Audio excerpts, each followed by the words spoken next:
10 آیات قرآن کریم کی ان کا انتخاب کیا گیا ہے کہ جن میں اللہ کریم نے نبی کریم صلی اللہ علیہ وسلم کی پاکیزہ اور تربیت یافتہ جماعت کا تذکرہ خصوصی طور پر فرمایا ہے۔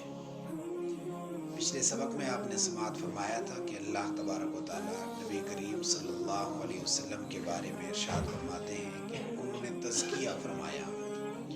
تو تزکیہ کے بارے میں آپ نے سماعت فرمایا کہ حضور مزکی تھے اور جس جماعت کو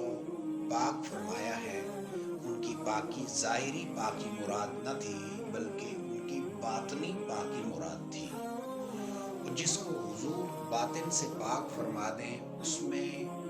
کہیں قدغن لگانا، کوئی عیب لگانا، یہ حضور کی اس تربیت پر عیب ہے۔ اور حضور کی جو تربیت کرنے کا انداز ہے اس پر عیب لگانے والا دائرہ اسلام میں باقی نہیں رہتا۔ اس آیات میں بھی اللہ تبارک و تعالیٰ نے ایسا ہی فرمایا کہ وَاذْكُرُوا نِعْمَةَ اللَّهِ عَلَيْكُمْ إِذْ كُنْتُمْ أَعْدَاءَ، یاد کرو اللہ کی ان نعمتوں کو علیکم جو تم پر ہوئی، اذ کنتم اعداء جب تم آپس میں دشمن تھے،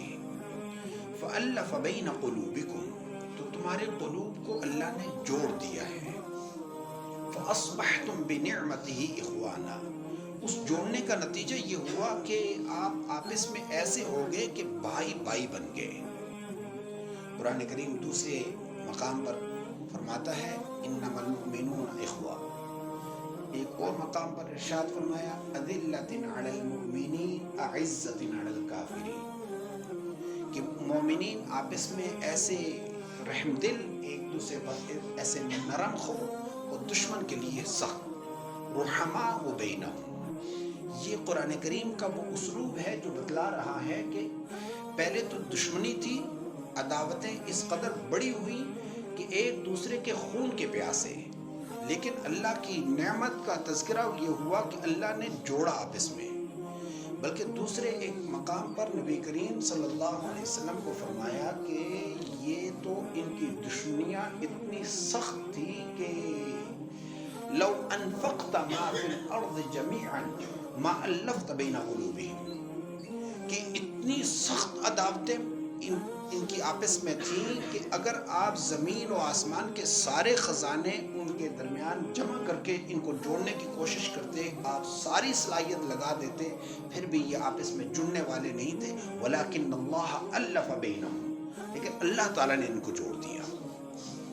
مطلب کیا ہوا؟ مطلب یہ ہوا کہ یہ اللہ تبارک و تعالیٰ کا احسان ہے کہ اس نے صحابہ کرام کے درمیان میں ایسی محبت اور ایسی الفت ڈال دی ہے کہ جس کا یعنی دنیا میں مثال باقی نہیں۔ جب اللہ تبارک و تعالیٰ نے یہ بیان فرما دیا، اس آیت کو میں نے اور آپ نے اگر سمجھ لیا ہے تو پھر ہمیں اس بات کی طرف فوری طور پر ذہن جانا چاہیے کہ ایک گروہ یا ایک طبقہ یا ایک فرقہ یہ کہہ دے کہ حضور نبی کریم صلی اللہ علیہ وسلم کے زمانہ میں یا حضور کے زمانہ کے بعد، حضور کی تربیت کے بعد، حضور کے ان کے آپس میں جوڑ کے بعد ان میں نفرتیں ہو گئیں، یہ آپس میں دشمن ہو گئے، بنو ہاشم اور بنو امیہ آپس میں لڑ پڑے، انہوں نے ان کی خلافت غصب کر لی، انہوں نے ان کا باغ غصب کر لیا۔ یہ وہ سارے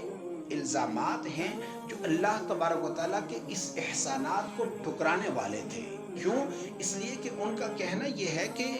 حضور نبی کریم صلی اللہ علیہ وسلم کی 23 سالہ محنت کا خلاصہ یہ ہے کہ حضور نے 5 لوگوں کو پاک فرمایا۔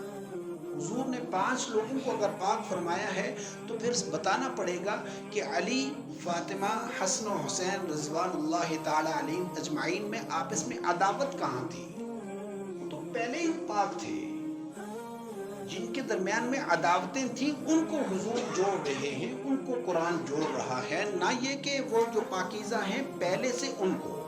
لہٰذا قرآن کریم کی ان آیات کو اگر سمجھ لیا جائے تو میرے خیال میں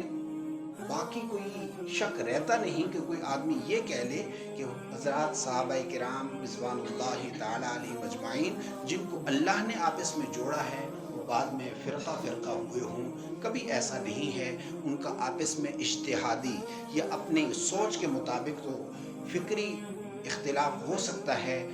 عمل کے اعتبار سے اختلاف تو ہو سکتا ہے، لیکن جس اکائی پر، دین اسلام پر ان کو نبی کریم صلی اللہ علیہ وسلم نے چھوڑا ہے، اس سے وہ آگے پیچھے نہیں ہوئے۔ دعا فرمائیں کہ اللہ تبارک و تعالی ہمیں صحابہ کرام کی اتباع نصیب فرما دے۔ قل يا عبادي الذين أسرفوا على أنفسهم لا تقنطوا من رحمة الله